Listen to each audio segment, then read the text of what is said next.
Yeah.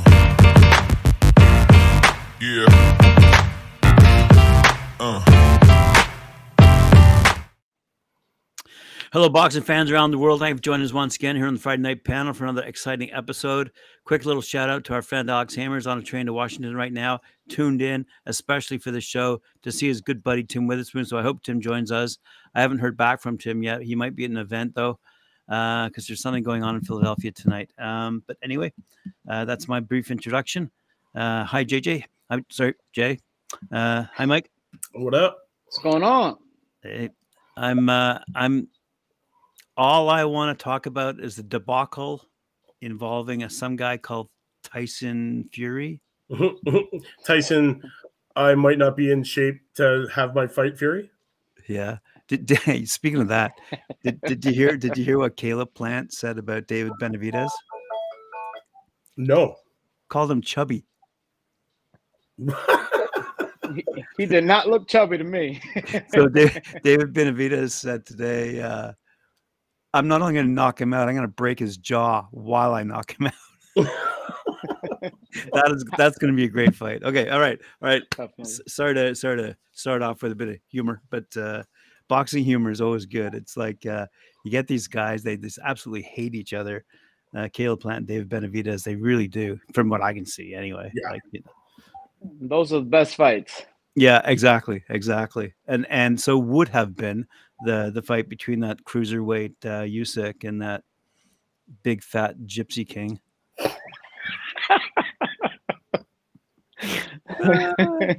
Sounds about right. I'm telling you, I've said this before. I've had enough of Tyson Fury. I've had enough of him. I just wish he would step aside. We've asked him to retire politely. He's got enough money. Open up his own stable, open up his own promotion company. That's what he wants to do. But just go away and leave the boxing to the boxers. And time and time again, he wants to play games. And here's a classic example. Oh, sorry. I said I'd wait for my rant until later on. see how easy it is to get me going on that one? I mean, yeah, it's funny because, you know, all the headlines are saying now, fight off over rematch terms. Like, right. You know, this is why does it always seem to fall apart at the last minute? And you know, it's definitely incredible. Tyson Fury, he is a long range fighter, but at the same time, he would have been fighting a natural cruiserweight that is highly skilled. Foot movement is tremendous. I would have seen Usyk kind of dancing around him and picking his shots and, you know, just playing with him that whole fight and kind of evading those straight, you know, right hands that the Gypsy King normally throws at the guys. So it would have been a great fight. Too bad we won't be able to see it. Hopefully it happens sometime soon. I don't think it will. But just to tack on to the fighting style of Tyson Fury, I mean, you forgot one important component: the way he simply mauls his opponents, like the old arms over the shoulders, you know, and so Usyk had come out and said, I will combat that by going after his fat belly. His words, not mine. And I'm just the happy commentator on this one. I tell you, I've seen him in training camp several times, you know, on TV, of course, and I've seen him take these body shots, and he welcomes them. I mean, he has enough cushion right. in his abdominal area to be able to take those shots. So he's got enough cushion for the pushing, eh? but yes, there was a funny picture that came out though with him and Sugar Hill Stewart suggesting that Sugar Hill had already begun training with him, but it then got leaked that was a very earlier, potentially last year photo that had been taken. So there were shenanigans going on, I think, over there, and I don't think Tyson ever really did want this fight to begin with. And yes, he's got a valid point with respect to the money being made now that Usyk might go down to the copper box to fight whoever's next in line.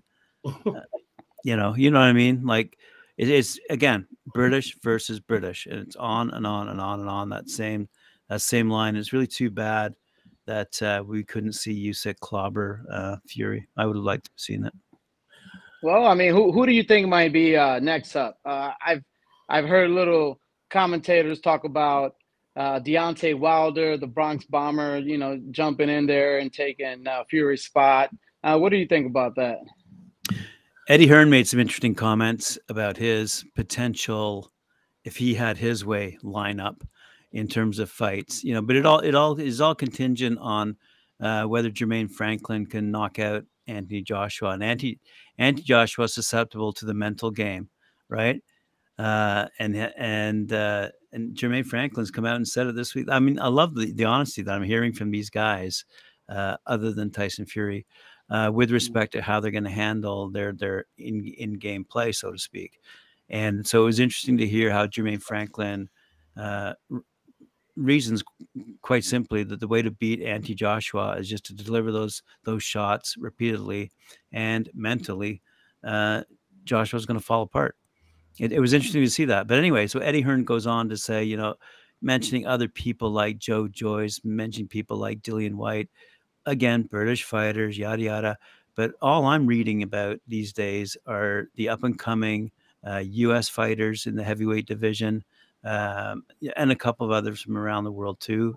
But I'm just simply saying, like, it is interesting. And even when I was on Carl's Last Bell Boxing podcast last night, again, they're just talking about the English fighters or the UK fighters in general, and they just seem to be oblivious to there's a global boxing movement underway, especially at the heavyweight division. And these are big boys we're talking about. And Mike and I have mentioned it before, like Gypsy King, 6'9", sure, but there are even bigger boys out there.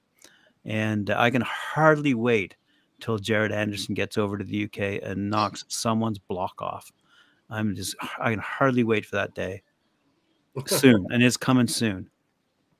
Yeah, no, I believe he's still undefeated. Yeah, He is. yeah, man. He is. He's one of the up and coming American prospects that is under the Top Rank banner, and he's doing very well. I believe he has a fight coming up. Would it be under the Lomachenko and Haney fight? Yep. Yeah. Yep. Yeah. Yep. So anyway, so fellas like that, and we could toss in a few more names just for fun, but we won't. Otherwise, we'll be talking till 12 o'clock tonight. But the reality of it is that the British just seem to have these blinders on with respect to what's happening around them. I mean, I mentioned this a long time ago, and this is going to be kind of funny. This will be my last thing I have to say about it. But I'm about a year or two ago, I said, you know, in 1966, England won the World Cup in soccer/football. Okay. They won the World Cup. Okay. They were on top of the world, but they haven't won a World Cup since, because every other country has a different style of play, different guys coming up, and the British just ignored it completely.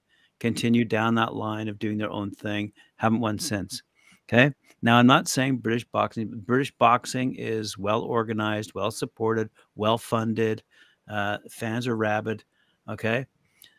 But at the end of the day, the British boxing media has to recognize that there's a global phenomenon happening, and it's called boxing, and it's happening in India. It's happening in China. It's happening down under.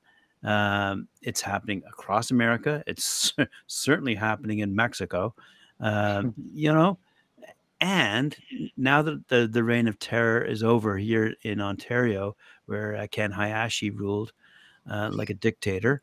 Now that it's over, we're starting to see some fantastic fights up here too, and the growth of emergence of some great fighters up here. So, given all this, there is now finally, I think, a global boxing scene that's coalescing. Certainly, COVID has kind of helped in a sense, because we are now communicating online with an audience around the world, expressing our opinions, inviting opinions. So, anyway, that's my rant. Sorry to have ranted at the beginning of the show for so long. We typically save my rants for the end. That's But okay. but there you go. And it's good to see that Cedric is out there listening and supporting our views on Jared Anderson. He's certainly, in my humble opinion, one of the best young heavyweights out there. Period. Oh yeah. Agree. All right, Mike. What do we have upcoming in terms of shows? Well, let's talk about what happened in Montreal on Thursday. Oh yes, Billy won, right? Yes, he did. Unanimous decision to take home that WBA and WBC, the Continental America Super Middle title, and that International Super Middle. Yep. Excellent. Yeah. What a great card. Steve Claggett won. Simon Keane, he won. Heavyweight. Yep. Against Eric Molina too. So it was a little bit of a step up for him. There were some great fights on this. Leila Baudouin. We profiled this girl too. Yep. She came through with a victory last night as well, unanimous decision. JJ, did you watch anything on this card? Oh man, did I watch it? That main event, I had to watch it twice because there was so much action. I mean, I would love to watch McBilly again. I tell you one thing, this guy was throwing bombs the whole fight. And not only bombs, he was dominating the whole fight, but the best thing, one of the things that I like to see is vulnerability in fighters, because you're not hitting a punching bag. The other fighter has his hands up too. He's throwing his punches. And Gongora in the third round and in the eighth round hit him with a clean uppercut that, staggered, McBilly. And you could see that he was hurt. But even if he was hurt, he was just throwing bombs.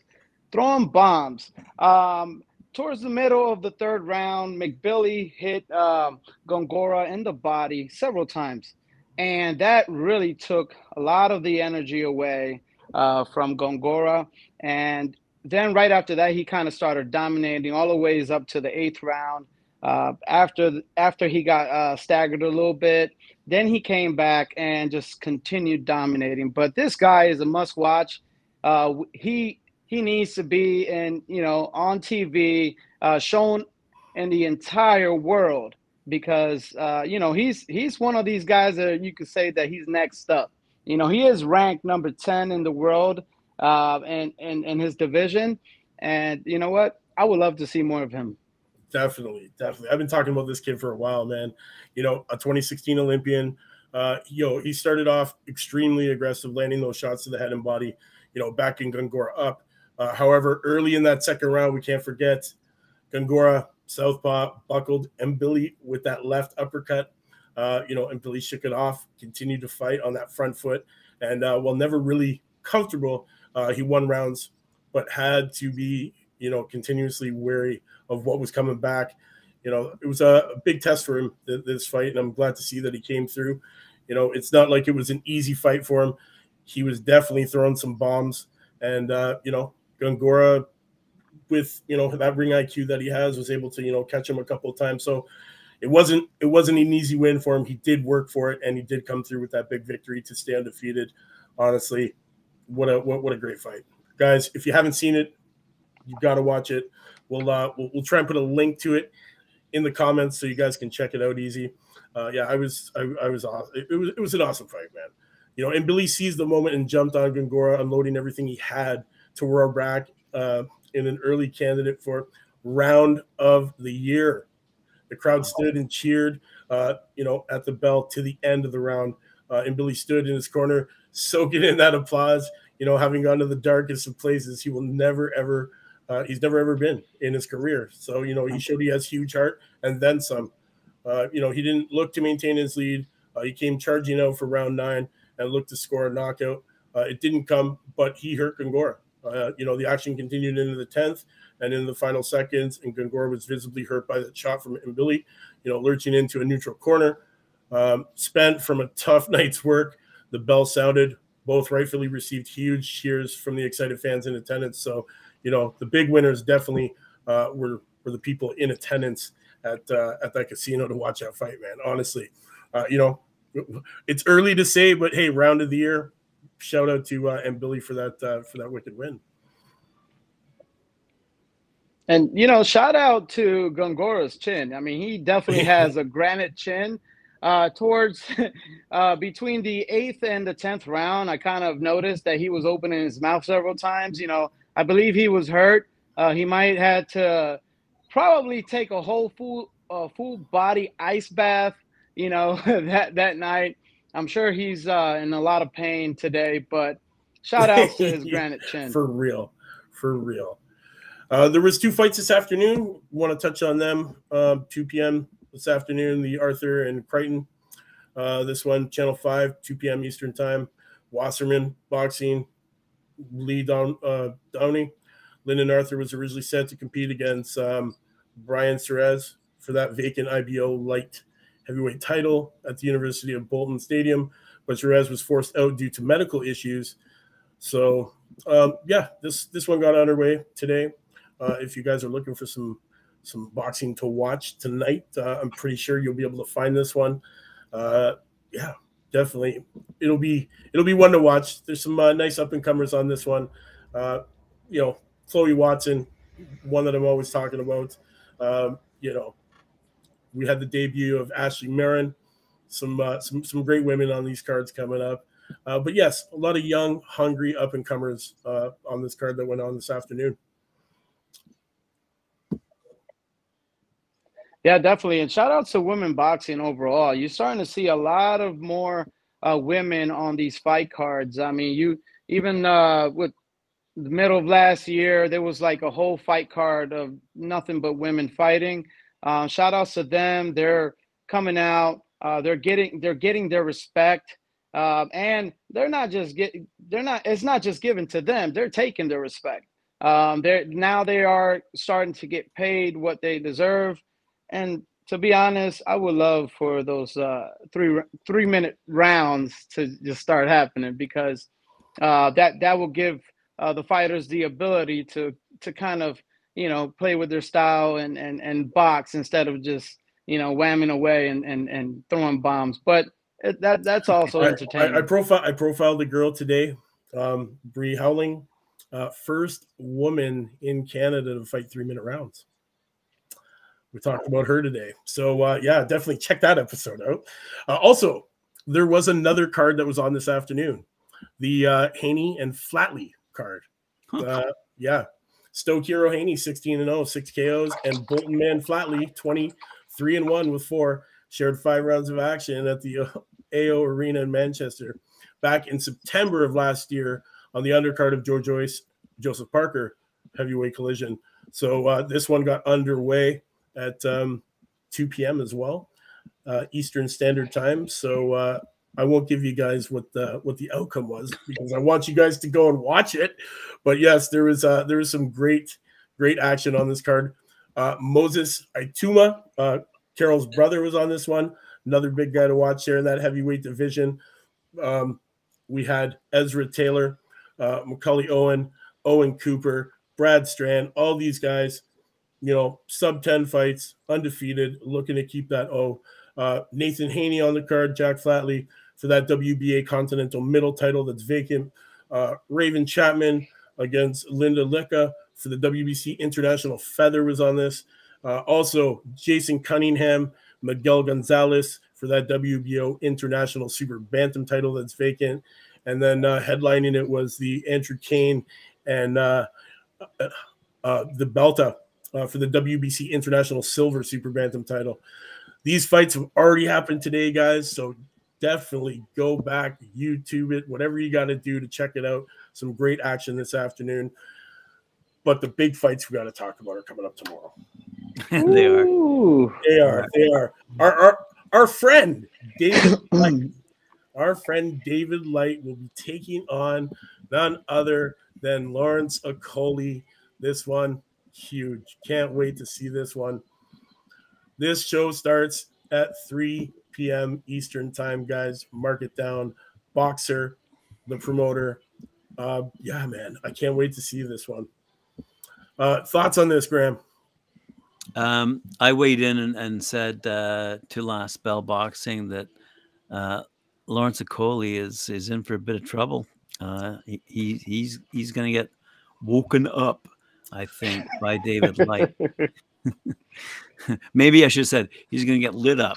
But no, I think the British are taking the Australian way too lightly. And my money's on David Light. Honestly, I think Peach Boxing, they've really put themselves on the map last year. Coming into this year, he's got a stable full of champions. Yep. We've got David Light now fighting for this WBO championship. Miyamoto, she's fighting for an IBF titles in the near future. The entire stable is full of champions, and it's that style, that Peach Boxing style, that aggressive front foot, come forward, good defense, but can pack a serious punch. Yeah, it should be noted, I think, David Light's undefeated. Yes, he is. He is 20-0. 20-0. So he's not going to be a pushover like these British fans are thinking. No, Light is 20-0. Lawrence Okolie 18-0. David Light made quick work of Brandon Glanton. Not quick work. He went the distance, but that was for the WBO Global Cruiser, which was vacant, and the WBO International Cruiser, which was vacant. So I can see, I can see a lot of trouble in the future for Lawrence Okolie tomorrow. Honestly, David's no slouch. Out of his 20 wins, 12 come by way of knockout. He is ranked 19th right now in the world out of 1,184. And man, he's just he's one of those guys. He's very quiet. He doesn't boast about his ability in there, man. But hey, the great White Light is going to put his name on the map tomorrow when he gets in the ring against Lawrence Okolie. I'm super excited for this one. There's some great undercard action here. There is. Frankie Stringer is on this one. Carissa Artenstall. Yeah. Reese Edwards, Fraser Clark, Aaron McKenna, Callum Simpson. All these guys are undefeated, looking to keep that O. The other title up for grabs on this card is the British English Super Feather. It's vacant. Michael Gomez Jr. versus Levi Giles. We'll see what happens in that one, man. It's gearing up to be a wonderful Saturday. The undefeated Brit believes he will extend his perfect record of 18 wins, no losses, with 14 knockouts when he defends his WBO championship against the unbeaten New Zealander, Light. Okolie's first professional victory was in Manchester in May of 2017, less than a year after he competed for Team GB at the Rio 2016 Olympics, when he sensationally stopped Jeffrey Cav in just 20 seconds. Your thoughts, Jay? Well, I really haven't had a chance to see these fighters. I believe they're always out in England, right? In the UK. Mm-hmm. Mainly. As I'm continuing this journey, I will always look, towards outside of the U.S. because, I'm not just going to talk about U.S. fighters. There's plenty of boxers out there in this world. They're all bringing skills. They're all bringing that hunger into the game. And, that is.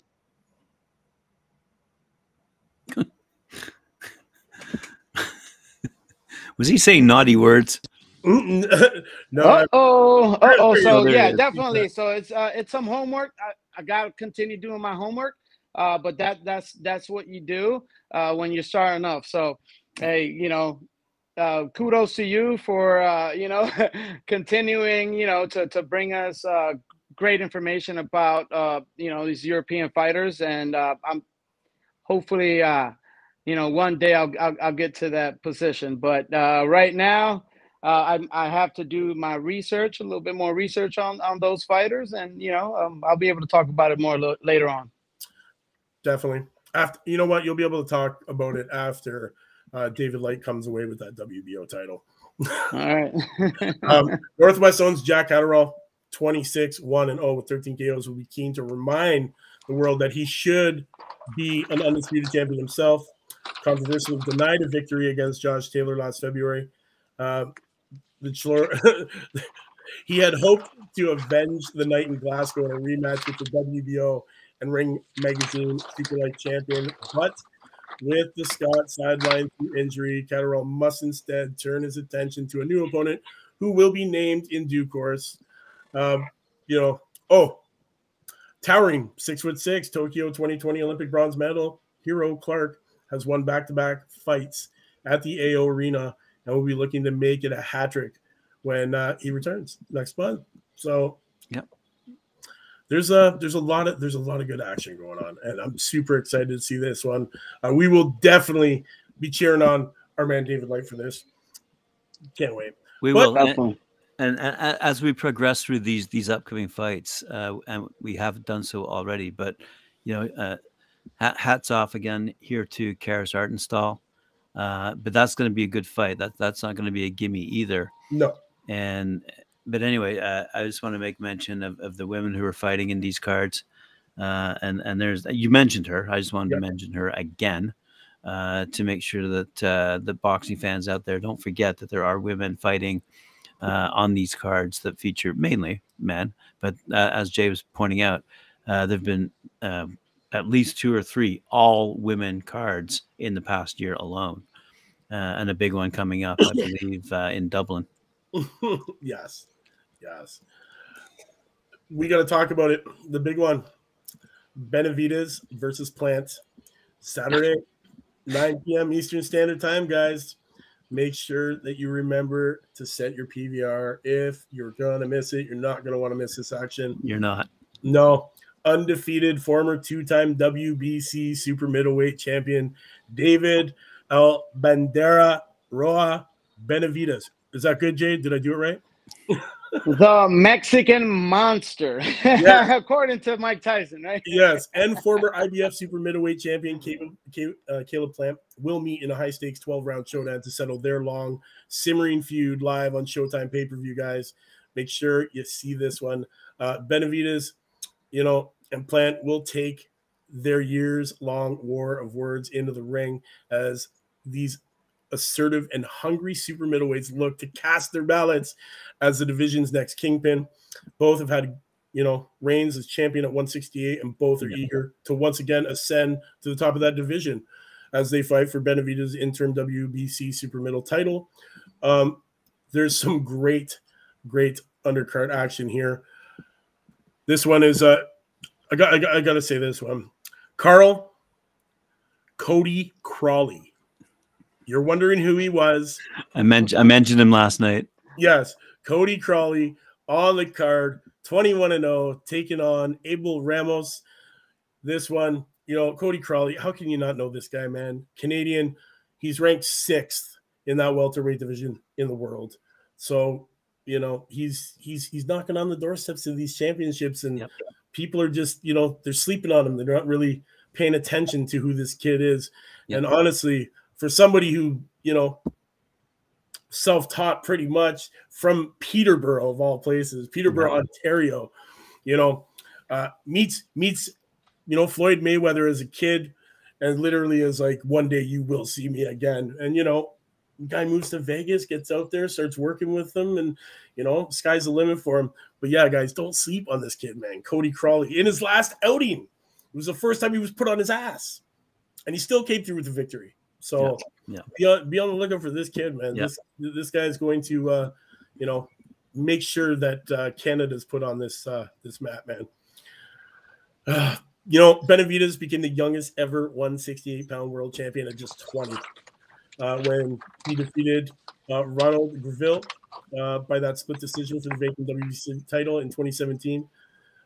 He now lives and trains in the Seattle area. Benavidez has stamped his place in the super middleweight division with knockout power in both hands, guys. Improving ring savvy with each fight. When he was 15 years old, he went from weighing 250 pounds to a boxing prodigy under the watchful eye of his father and trainer, Jose Sr., and his brother and veteran contender, Jose Jr., as he famously held his own in sparring against middleweight champion Triple G and Peter Quillen. Benavidez is riding a string of 6 straight knockout victories heading into this bout against Plant.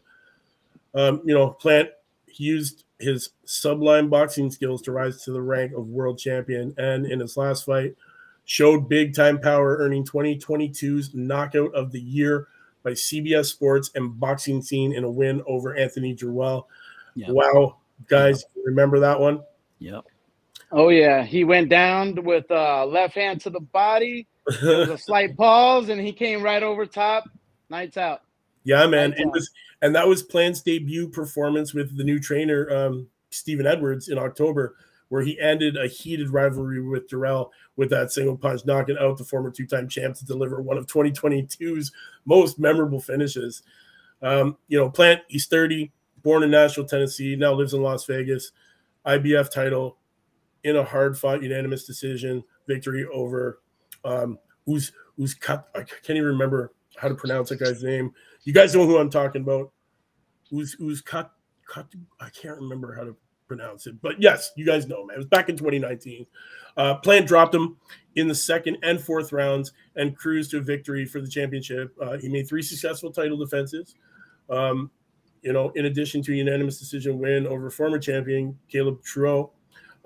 He lost the title in an undisputed championship against Canelo Alvarez in November of 2021. At times frustrating Alvarez with his smooth boxing, before defeating Dirrell to set up his highly anticipated clash with Benavidez. So, wow, big action here, man. This one's going to be the fight of the weekend for sure. It's a great division, eh? Yeah, man. Honestly, I'm super excited for that division. This super middle that weight is just it's an awesome division. Lots of action, fast, hard hitting, knockout power. You can't ask for more. Definitely couldn't ask for more. I'll tell you one thing. David Benavidez, the Mexican monster. Not a lot of people has been wanting to fight that guy. That's right. It's been a very long time that he's been calling almost everybody out. Of course, he's pretty young. I believe he's only 26 years old. Yeah. But at the same time, he has spent his whole entire young adult life in the gym. He's a very skilled fighter. The only thing, since he hasn't been getting those high quality fights, because everybody's been running and ducking, you watch his fights, he kind of squares up a little bit, when he's throwing those punches. And against, a boxer puncher such as Caleb Plant, we got to see what he got against him, because believe it or not, yes, everybody's rooting for Benavidez, but Benavidez has never fought somebody like Caleb Plant. So, at the same time, I give it 60-40, 60 to Benavidez because of his heart, because of his power in both hands. But you can't count, Caleb Plant. He just came off of a knockout win against Dirrell, but before that was his first loss. So he really has nothing to lose. What is he going to get? Another loss? He doesn't care about that. So, I kind of overheard in the weigh-in, one of the Charlo brothers, what was his name? The 160-pound champion. He was talking about, the way to beat Benavidez was to actually come at Benavidez. Benavidez is typically the fighter that is always coming forward. So if you go in the ring and you start chasing Benavidez, he's not used to backing up while he's fighting. Right. So that could be the difference in this fight. Will Caleb Plant do that? We don't know. But let's see. Let's see tomorrow. It's going to be a spectacular fight. Definitely. I can't wait. Same division as Billy, by the way. Yep. Yeah. So pretty soon. Yeah. Oh, do we mention Alvarez? Same division as Alvarez. I wonder if he's. So there's been a lot of controversy about the matchmaking involving Alvarez of late, but right now he's atop that division, and so it's going to be a good one. Yes, it is. That super middle division is. We got Demetrius Andrade in that one as well. There's some, Edgar Berlanga's in the same division. Zach Chelly. Yeah, we got, there's a ton of talent in this division. Yep. So, and Sal Alvarez sitting at the top. Yes. You got John Ryder in there as well. Vladimir Shishkin, David Morrell. There's a ton. There's a ton. I can't wait to see this one, though, get underway. I'm super excited for this one. Then we also got some more action. We got more action. Man, the 25th was gearing up to be the day of fights, right? Like, Golden Boy. This one gets underway at 8 p.m. Fight Night on DAZN will return with its first Mexico edition of 2023. This one, the main event will feature a 10-round super lightweight match between Jose Zepeda against Niraj. Goat? Yeah. Zepeda is returning to fight after a courageous attempt for that vacant WBC junior welterweight against Regis Prograis last November. And in the co-main event, we got Carlos Ocampo, 34-2 with 22 KOs, will participate in a 10-round super welter fight. Ocampo returns to the ring after a tough battle against Sebastian Fundora in October for that WBC super welter interim title. Also on the card, Rafael Espinoza, 19-0, 16 Ks, is scheduled to fight a 10-round featherweight clash. Opponents for both will soon be announced, guys. But yeah, I guess we're gonna find that out last minute, right? As soon as it gets underway. And typically, when you're sub 10 fights, you're fighting lower mid-level oppositions, and they're not big money fights. So sometimes, you are absolutely ready. You're in shape. You're in weight. You go to these fights, and your opponent is to be determined. I mean, it happened a couple of weeks ago over there when I went over to California to that fight in San Diego. We could not find a fighter for La Roca Lopez, so that fight ended up being postponed until he went down and fought down in Mexico. Right. It happens all the time. Yeah. Even in big money fights, it happens, but it's very seldom. At that point, it's very seldom. So it's very expected in the boxing world. And one thing my brother-in-law told me, that in boxing, you really don't know nothing. You don't know what's going to happen. You don't know what's going to happen. So at the same time, always expect the unexpected. Definitely. Also on this card, in the 8-round super middle fight, recently signed prospect Aaron Silva. Hope you guys know. If you haven't, watch out for this kid. He's 11-0 right now, 8 knockouts. He's of Monterrey, Mexico. Will return to the ring against Jamie Lopez, who's 10-8 with 4 knockouts. Silva is coming into the ring after a 5th-round knockout in December of 2022 against Alan Campa. And then opening up the DAZN broadcast, Miguel Torres, 11-1 with 6 KOs, will face Kevin Montiel, who is 6-2-2 with 3 KOs in an 8-round super featherweight bout. So not too many fights on this card, but it's definitely one to watch.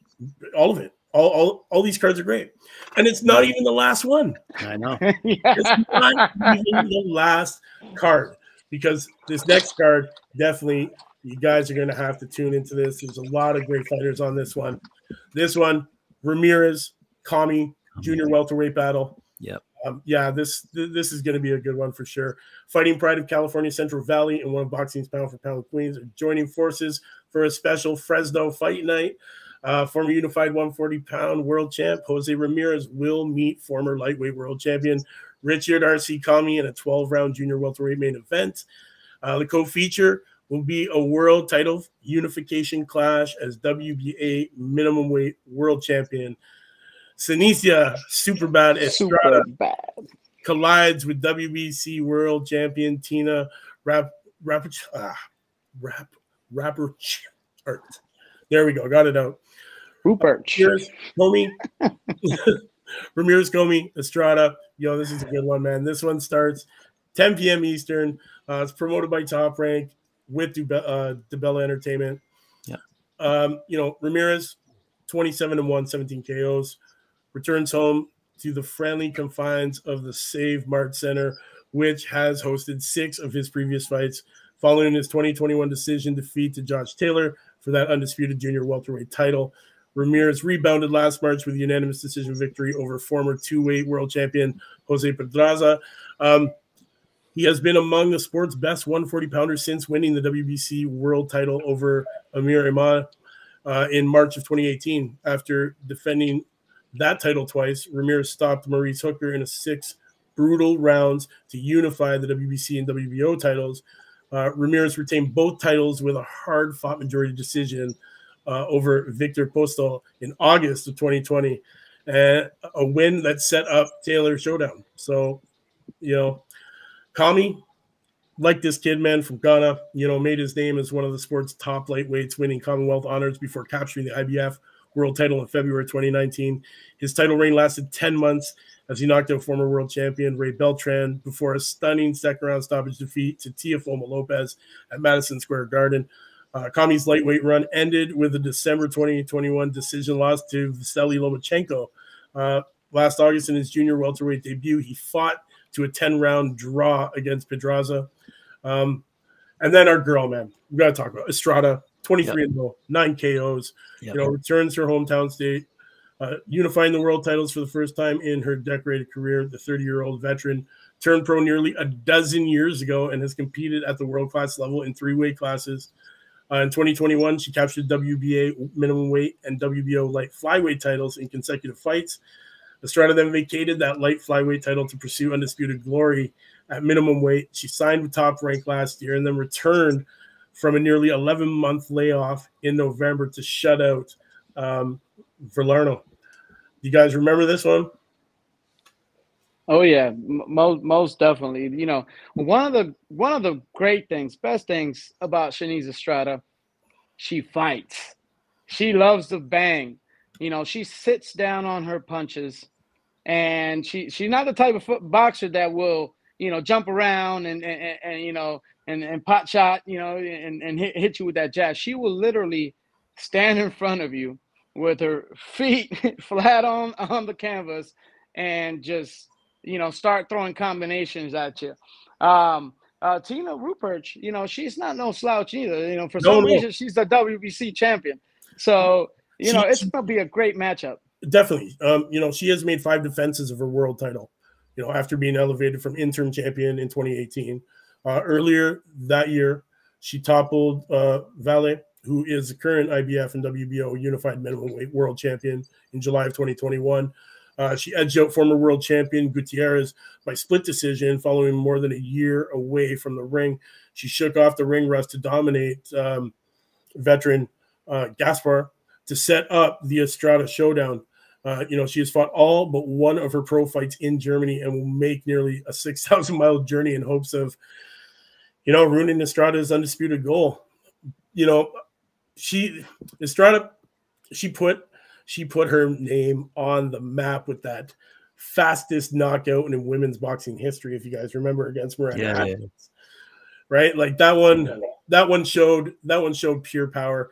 If you guys don't remember that fight, go back to 2020. What was it? I want to say it was July. Better yet, go to Natalie Brown's show where she absolutely, she was very vocal about her opinion in terms of matchmaking. That was horrible matchmaking. Right. It was. Let's be real. Like that was a 7-second, 7-punch thrown victory. Right? 7 punches, 7 seconds. It was over. That matchmaking there. You had a Miranda Atkins only was fighting local competition, like no experience in that world stage. And then you have, Estrada, who's, been fighting on that world stage for, a number of years. So, yeah, that was bad on the matchmaking part. I can't wait to see on this card. We got him, Antonio El Gigante Morales, the 6'9" heavyweight from Des Moines, Iowa, aims for a knockout, number 7 in a 6-rounder. Morales has 3 first-round knockouts and 3 second-round stoppages on his ledger already. Also, lightweight prospect Charlie Sheehy, the former U.S. amateur star from Brisbane, California, makes his third professional appearance in Fresno. Javier Milwaukee-made Martinez. We've talked about this kid before. He trains with Ramirez at Robert Garcia Boxing Academy. Will fight an opponent to be named in the 6th-round middleweight fight. And we can't forget lightweight contender Raymond Danger Muratella, 16-0, 13 KOs. Trained by Robert Garcia, makes his 2023 debut in a 10-rounder. Morella went 3-0 in 2022, including stoppage victories over veterans Jeremy Hill and Miguel Contreras. So yeah, there's lots of action on this card. This is pretty stacked up. This one. Are we done yet? we are now finished with all the fights that are going on. Also, the opening bout on this card, I want to mention it again. I mentioned it on Wednesday. Subaru Murata, Japanese boxer, 3-0 right now. This kid, guys, be on the lookout for this kid to be fast-tracked. You know, he is one of the best signed Japanese boxers, in the last year. So be on the lookout for this 26-year-old southpaw. You know, he's got great ring IQ. He's from that Tekken gym, the guys who pretty much brought boxing to Japan. You know, something like 36 or something like that world champions they've had out of there. This kid, he's 3-0 with 3 KOs. He's going to make quick work of this one. Definitely watch out for this kid. This one is the opening bout. I can't stress it enough, man. These Japanese guys, they've got the heart, they've got the drive, they definitely got the skill, and they know how to punch, man. They have heavy hands for little guys. Yeah, man. They know how to hit. They know exactly where to hit. Precision. Yeah, and too bad that Inoue got injured in training. You know, I was really looking forward to him fighting Fulton in his upcoming match. So hopefully he heals up pretty quickly. Fulton already announced. Fulton already announced that the fight is still happening. He's just waiting, for Inoue to heal up. That way they could, bring us that impactful fight, which the whole entire world is going to be watching, because I'll be the first one in front of my TV. I'll tell you that much. Oh, definitely. Inoue's a great fighter. But while I just want to point out, Mike, while we're on the subject of Asia, and Asia is a huge continent spreading from west, I think, Turkey all the way to Japan. But nestled in the middle somewhere is Vietnam. And I got to say, unbelievably, a friend wrote to me and said, make sure you mention the fight that's happening tomorrow night in Vietnam. I went, wow. You don't often hear about fights in Vietnam, but apparently the Saigon Sports Club at Ho Chi Minh City in Vietnam, being promoted by Jenny Do of Shadow Entertainment. Okay, unbelievably, you've got a WBA Asia super middleweight clash going on between Trong Ding Hong and Dao Hun Bak. What was that first one again? Trong Ding Huang. Okay. I'm just checking. I know. Sounds about right. Try my best. I'm pretty sure my Vietnamese friends will be down my throat on that one, but I try my best. But the point is it's a big card. And again, as we were saying earlier, boxing is happening around the world. I'll bet. And my heart goes out to Richard Cumming, by the way. I really hope he pulls through. I don't. Is he the underdog? Does anyone know? Has anyone checked the betting? Yes, he's definitely the underdog. This gentleman, this boxer, he's been in so many battles. He's been in so many battles. He has so many rounds, under his belt. He is 36 years of age. Right. I feel like he's pretty much on his last leg. This could be. I haven't heard nothing or haven't seen anything, but from what I can see, from the last fight when he fought Pedraza, it was unanimous draw. Of course, Pedraza, the Puerto Rican fighter, Pedraza, he's not a pushover, but at the same time, I don't see him as a top, contender as a fighter. So, he had a little hard time with Pedraza. So I really see him on his last leg. But kudos to him. It's Yeah. such a hard sport. It takes so much out of you. So hard to get in that ring. Where because it's easy for us to talk about it, but for them is such a a hard journey. And kudos to him, and I hope he pulls through. He has the puncher's chance. He does have a really good straight right punch. Yep. And it's going to be an interesting matchup. Definitely. Ramirez is the minus 650 favorite, and Kami is that plus 475 underdog. So it's looking like they already think the outcome is going to be. But yeah, you can't count out Kami though. You can't count him out. Like I said, it only takes one punch to change the whole outcome. Yeah. Right. That's it. And Kami's he can sneak that in there, and you can't count him out. He's he's been in this ring. He knows what he's doing, and we're definitely going to see him pull something. I think he can pull. I think he can pull it off, man. The guy, he's been in the ring 35 times, man. So he has ring experience, and veterans like that, you can never count them out because they know these little tips and tricks and things to do, and And at the same time, he's not fighting Lomachenko. He's not fighting the best, one of the best boxers out there. With their angles in the foot movement. He's also fighting Jose Ramirez. That typically he likes to stand in front of his opponent and bang it out. So you're not going to get much movement from Ramirez, but so that'll give him a great chance. Style makes fights, and he does have that puncher's chance. And Ramirez has said, he said it. He's gone on quotes and said, Kami is a championship fighter with everything to gain. He expects the best version of Kami to show up. So he's not taking it lightly, man. He's taking it with a bit of respect for the guy. He is a championship fighter. He knows what he's doing in there. So watch him to be a little cautious as it starts. And then we'll see how it goes as it progresses. Nothing but fireworks. That's it.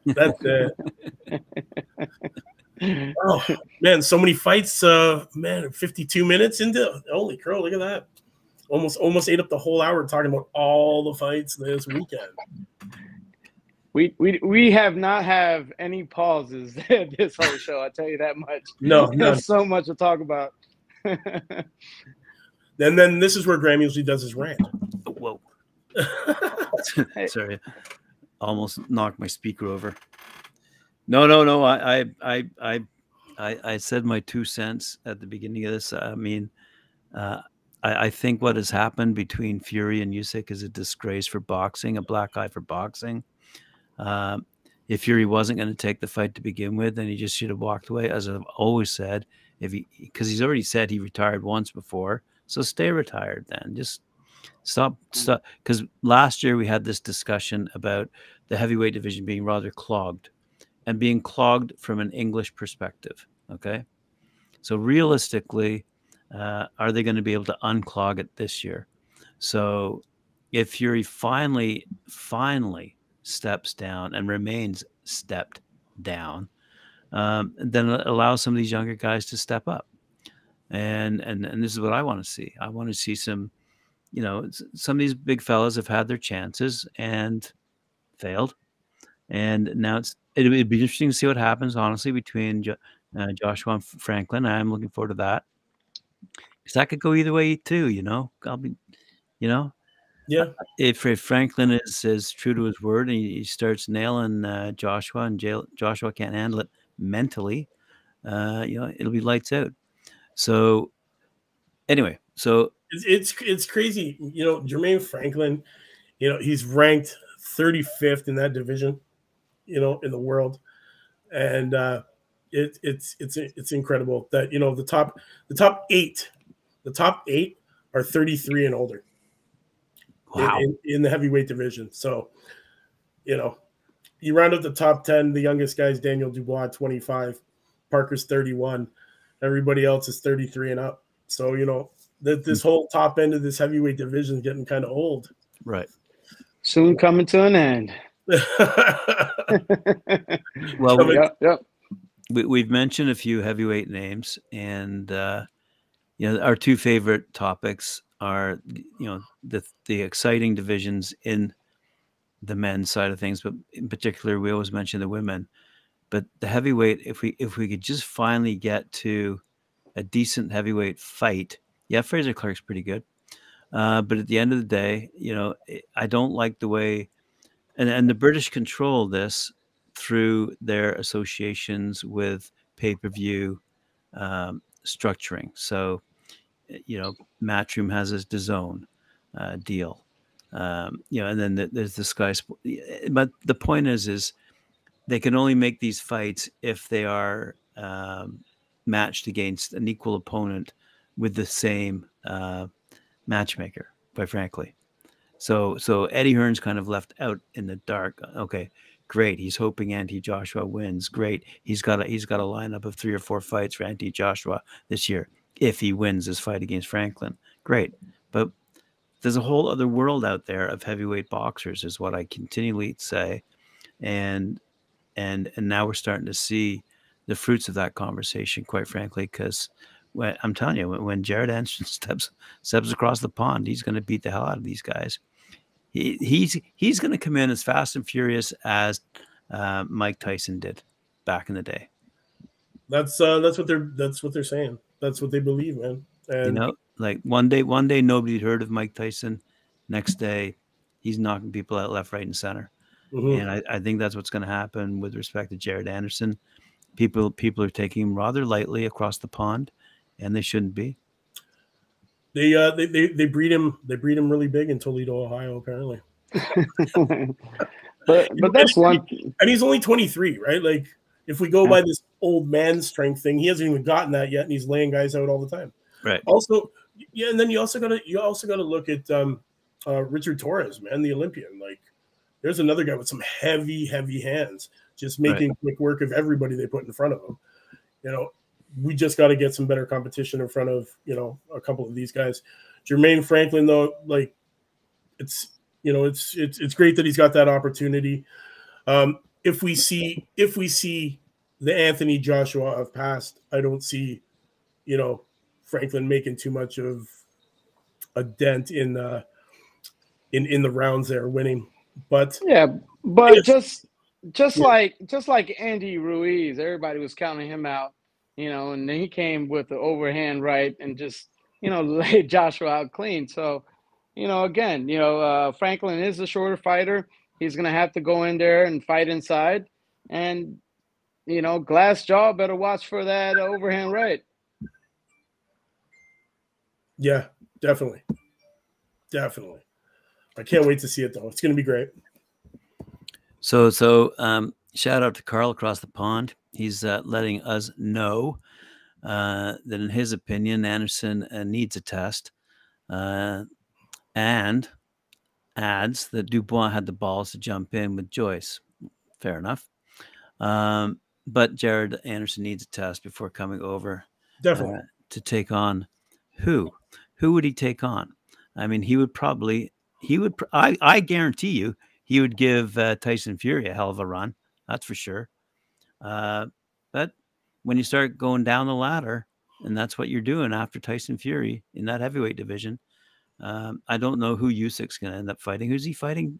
Who's his challenger? His mandatory is now Dubois. Is that right? Or Dillian White? No, one of those two. I can't remember which one it is. But you know, so what?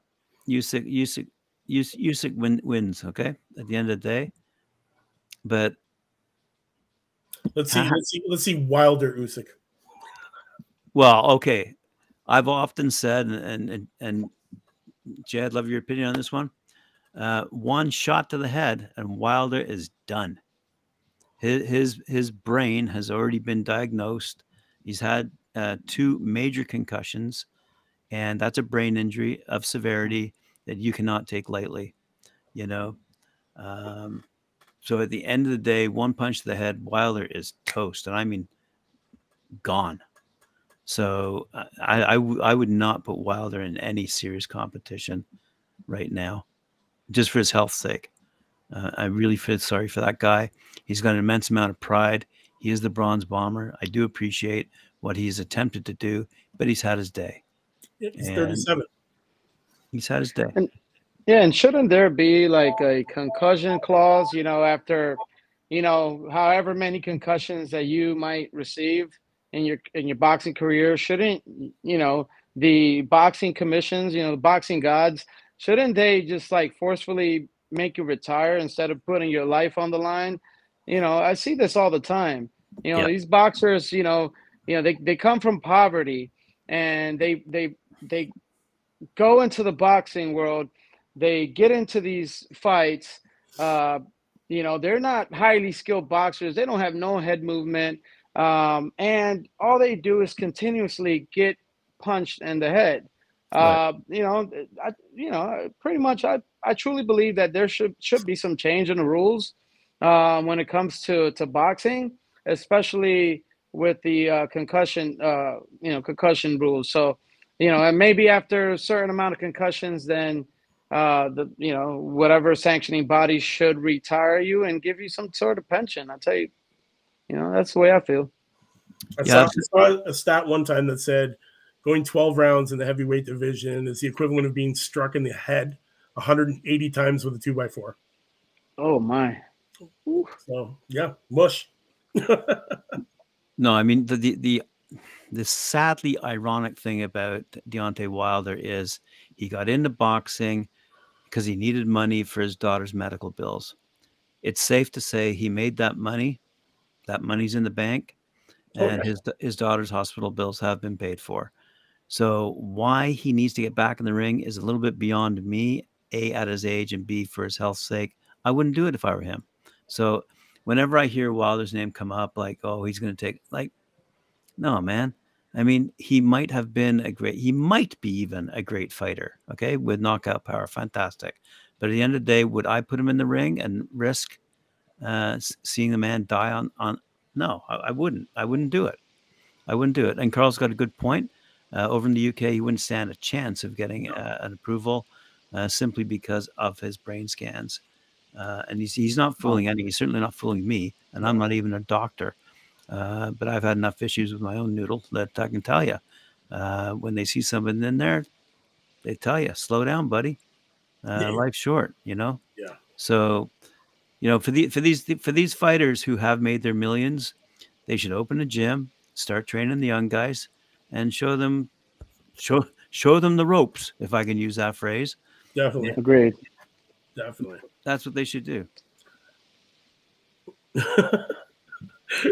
Carl says I must have fought a lot of heavyweight battles. What are you trying to say, Carl? That I've been hit in the head too many times with a 2x4?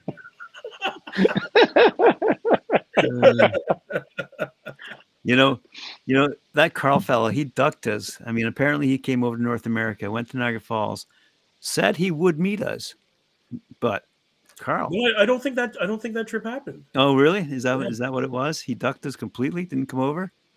I'll leave it with you, Mike. Yes, you will, Carl. Leave it with me, buddy. No, we've to Carl's point about Canadian champions. You missed the discussion earlier on the number of Canadian champions, including Lennox Lewis, that we've produced. So, you know, I think that was good. Yeah, you know. We just like to have a bit of fun with Lennox Lewis. We really do. But at the end of the day, as I keep on telling the world, look out because Canadians have some great gyms, some great trainers, some great programs.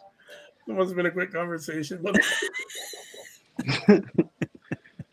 Yes. Yeah. And you know what the funny thing is we can't even brag about Jessica Camara anymore. That's the sad reality. She got blindsided by I forget the Mexican fighter's name, but you know, at the end of the day, you know, okay, I like to talk about the heavyweights. I like to talk about the women, and as a sidebar, just for Carl, I like to talk about the Canadian fighters. But those are my three, shall we say, specialties in all of this. But we we're really looking forward to your input as we go forward, Jay. I know you're going to miss us next week, but Mike, any last words? Yeah, that's Crawley. That's Crawley. Cody Crawley, if you were wondering again, Carl. Yeah, number 6th ranked in the world.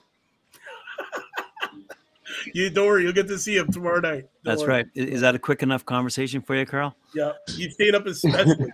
Better drink strong coffee. Yeah. Coffee is what you drink. You got any last words for us there, Jay? Well, I just want to give a big thanks to all the viewers, everybody that has been supporting us with this show and has been supporting Talk and Fight, all Talk and Fight shows through the past couple of years. Yep. And honestly, continue to follow us because we have a lot more stuff coming up, and it's not the end. It's not the end. It's only the beginning. Absolutely.